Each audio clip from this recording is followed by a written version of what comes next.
Bonjour à tous, c'est Killer qui vous parle pour une nouvelle review vidéo. Aujourd'hui consacrée à un petit Lego Space sorti en 94 et faisant partie du sous-thème Spirus, et il s'agira du Saucer Scout. Voilà, donc du sous-thème Spirus. Voici un peu à quoi ressemble donc, le véhicule et le mode d'emploi. Voilà, parce que comme vous pouvez voir, il faut déplier pour bien le voir. Donc Spirus, c'est un sous-thème Space, donc 1994, et donc bah voilà, je vais vous faire la petite review de cette là vu qu'on est dimanche, donc on va pas trop se prendre la tête aujourd'hui. Donc on n'a pas grand chose à dire sur le mode d'emploi, pas de modèle alternatif montré sur le mode d'emploi en lui-même, mais peut-être sûrement à l'arrière de la boîte, comme c'était le cas à l'époque. Donc c'est à peu près tout pour le mode d'emploi. Vous pouvez marquer le petit logo Spirus, voilà, avec des petits yeux un peu bizarroïdes là, qui se cachent dans l'obscurité. Donc nous on va passer directement au set en lui-même, avec tout d'abord évidemment la figurine. Donc la minifig, alors d'abord on va avoir un corps comme ça, donc comme peut voir avec un imprimé un peu, voilà, un peu métallique, enfin, ouais, une espèce d'armure, c'est un peu spécial, quoi. C'est un peu l'espace des années 90, quoi. Voilà, donc ça ressemble un peu à ça, les armures de l'époque. Voilà, vous montrez la ceinture, les gants rouges aussi. Ensuite, on va mettre une petite bonbonne d'oxygène, donc qui va s'enfiler sur le cou. La tête, qui n'est pas une tête à sourire, mais qui est une chouette tête sérigraphiée avec une espèce de bandeau avec des petites lumières. Et après, bon bah pour le reste, c'est le fameux sourire plus sourcil, voilà.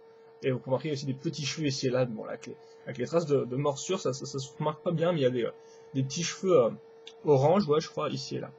Ensuite, il a bien sûr avec son casque, qui est un casque rouge avec une visière jaune. Et voilà. Ouais, excusez-moi pour le petit bug. Donc je sais pas trop si c'est une histoire sur les Spirus. C'est vrai qu'à l'époque, Lego sortait pas mal de sous-thèmes en fait space, donc pas mal de camps différents, si je peux appeler ça comme ça. Et au final, bah, je jamais trop su si c'est vraiment une histoire cohérente ou une histoire particulière pour ces personnages-là. Donc voilà. Donc là, en tout cas, c'est des Spirus qui sont adeptes des espèces de vaisseaux un peu spéciaux et aussi des robots. Mais ça, hélas, ce n'est pas l'objet du set que je review aujourd'hui, et donc par lequel je vais commencer ma review. Donc voilà. On va commencer la base, enfin, sur lequel je vais baser ma review. Donc voici la base, avec comme vous pouvez voir deux pièces ici, qui sont reliées avant tout grâce à ces pièces grises au milieu, et vous pouvez avoir aussi des pièces des une fois une sur les côtés, qui seront bien utiles pour la suite. Donc un véhicule qui est très symétrique, car effectivement, on va caser ces éléments-là tout autour du véhicule. Donc comme vous pouvez voir, c'est fait avec une espèce de coque qui est fonctionnée en tant que bateau, en tant que coque de bateau d'avion, voilà. Donc une coque. Ensuite, vous aurez une petite pièce ici pour faire tenir une 2x2. Ensuite, un espèce de petit réacteur d'avion, des vaisseaux, etc., ce que vous voulez. Et les deux, donc le 2x2 et le réacteur, sont reliés grâce à ces pièces grises. Voilà. Et donc, c'est à peu près tout ce qu'il y a à dire. Car effectivement, ça, bah, on va le caser tout autour du véhicule. x3, en fait, comme vous pouvez le voir. C'est la même chose, hein.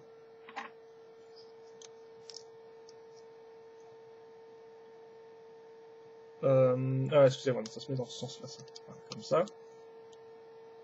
Il me semble, hein, si je dis pas de bêtises. Ouais, ça doit être comme ça, je pense.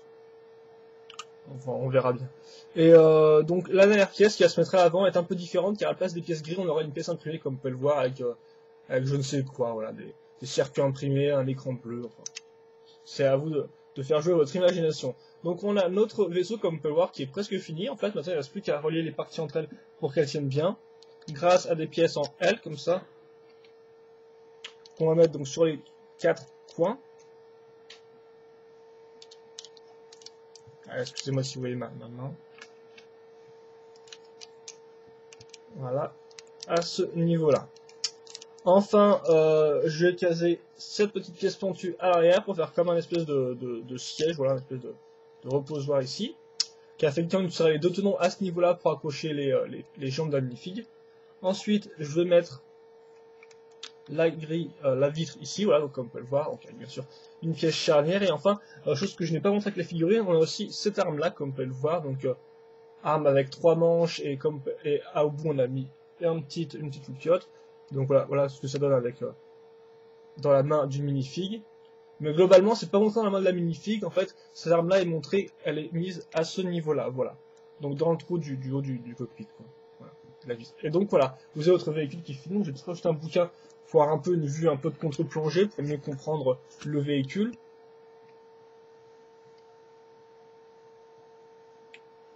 Voilà. Donc comme on peut le voir, bah, en fait on a vraiment un véhicule qui ressemble un peu à une étoile, quoi. On a une espèce de, c'est un peu une espèce de soucoupe, mais avec juste le squelette, quoi. Voilà, mais on reconnaît bien l'espèce de forme un peu, on pourrait presque tracer un cercle tout autour du truc, quoi. Voilà. Et donc bien sûr, bah, si vous voulez une petite comparaison de taille avec la minifig, la voici. Voilà. Et comme ça. Et donc, eh bien, on n'a plus qu'à mettre le bonhomme dedans, qui entre en fait aussi avec ses réserves oxygène sans problème. Si je dis pas de bêtises, j'espère que j'ai quand même bien fait le truc là. Où est le mode d'emploi, ouais, parce que je me pose des questions quand même sur le siège et tout le bazar là, quand même. Je me demande si j'aurais pas fait une petite bêtise. Mais non, non, non, non, non, je suis bien dans le bon. Donc pour une fois, pas de bêtises, je suis dans le bon. Voilà, et je n'ai plus qu'à refermer ça. Et donc le personnage bah, entre parfaitement. Et donc bah, à part ça, il n'y a rien d'autre. Hein, je veux dire, niveau mécanisme, bien évidemment, à part ouvrir et fermer le truc et retirer l'arme pour la mettre sur le personnage, il n'y a rien d'autre, à part bien sûr faire voler le vaisseau comme ça dans votre chambre ou dans toute votre maison, quoi. Voilà. Et donc bah, c'est tout pour cette review du Saucer Scout. Donc je sais pas si je l'ai dit, mais en français, c'est en fait, ça veut dire la soucoupe de reconnaissance, quoi, une espèce de d'éclaireur, voilà, qui va, je suppose, voyager dans des contrées un peu inexplorées et tout, pour ramener des informations. Et donc voilà, donc le Saucer Scout, un set sur 94. Et donc voilà, si vous voulez un bilan là-dessus, sérieusement, c'est un bon petit set parce que malgré le fait que son design puisse pas être assez par rapport à d'autres design space un peu trop normal, car effectivement, comme j'ai dit, on reste dans un espèce de principe de soucoupe volante en fait, hein, du fait de la symétrie et du fait qu'on peut presque tracer des traits, des cercles autour pour vraiment avoir une forme de soucoupe volante. Mais en fait, même avec cet aspect-là en tête, eh bien on reste néanmoins devant un design qui est particulièrement original par rapport aux vieux Space sortis et donc ce qui en fait quand même un set assez unique au niveau de son design, voilà quoi. Après niveau couleur, on a du rouge, du noir, donc déjà ça, ça carbure pas mal. Le bleu qui des fois lâche un peu avec le rouge ici, c'est se faire discret, en plus un bleu transparent la majeure partie du temps, donc ça va, franchement ça, c'est tout ce qu'il fallait. Quand je veux dire, il aurait une vitre rouge ou noire aurait été déplacée, franchement le bleu rend vachement bien. La figurine, comme vous avez pu le voir, est pas mal du fait de son corps imprimé et aussi de sa tête qui n'est pas une simple tête sourire, voilà, donc vraiment une espèce de le petit bandeau, tout ça, c'était genre c'était genre le genre de type de tête qu'à l'époque on avait que ça quoi, comme tête spéciale. Donc par exemple, nous sommes avec mes potes, quand on jouait au Lego, on créait nos avatars en Lego, nos personnages à nous, et ils avaient tous, tu peux savoir, ils avaient tous une tête bien spécifique. Hein, ils avaient pas, aucun de nous n'avait choisi la tête sourire plus sourcil ou juste sourire normal, quoi. Voilà.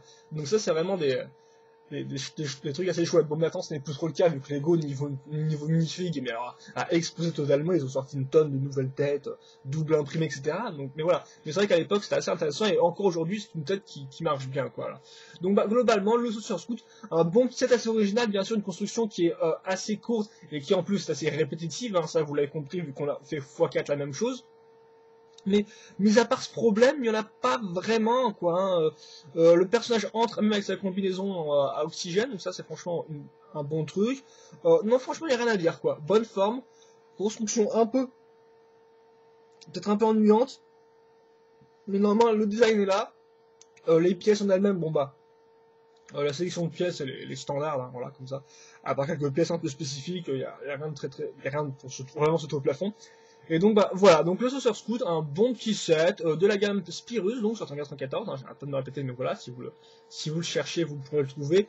C'est peut-être pas le meilleur set de la gamme, vu que il y a quand même c'est un peu plus coûteux, donc ça c'était le moins cher de la gamme, hein, globalement, enfin, avant la sortie un peu plus tard d'un autre set, mais ça c'était un peu le plus petit et tout, donc le moins cher. Et c'est vrai qu'effectivement les sets un peu plus chers sont des fois un peu mieux, comme par exemple des espèces de robots ou des vaisseaux, donc c'est assez classe. Et là je n'en ai aucun, donc je vous renvoie vers Brickset, hein, rubrique Space, puis ensuite Spirus, pour aller voir les différents sets de la gamme, et aussi les différents sets Space, ou quel que soit le thème que vous cherchez. Franchement, Brickset c'est un bon site pour franchement découvrir de nouveaux sets, vieux et nouveaux. Voilà. Donc bah, ceci étant dit, ma review sur Saucer Scout s'achève enfin. Un bon petit set, vous l'aurez compris, un chouette design, construction un peu répétitive, mais globalement, c'est un set qui est assez intéressant et qui définit bien le thème Spirus, malgré qu'il ne s'agisse pas d'un robot. Voilà. Donc bah, j'espère que vous avez apprécié la review, j'espère que vous avez apprécié le set. Si vous avez des questions, des commentaires, n'hésitez pas à me les poser, j'y répondrai bien évidemment. Et puis moi, bah, il ne me reste plus qu'à vous souhaiter un bon dimanche, une bonne après-midi, et à vous dire à plus pour une prochaine review. Allez, salut!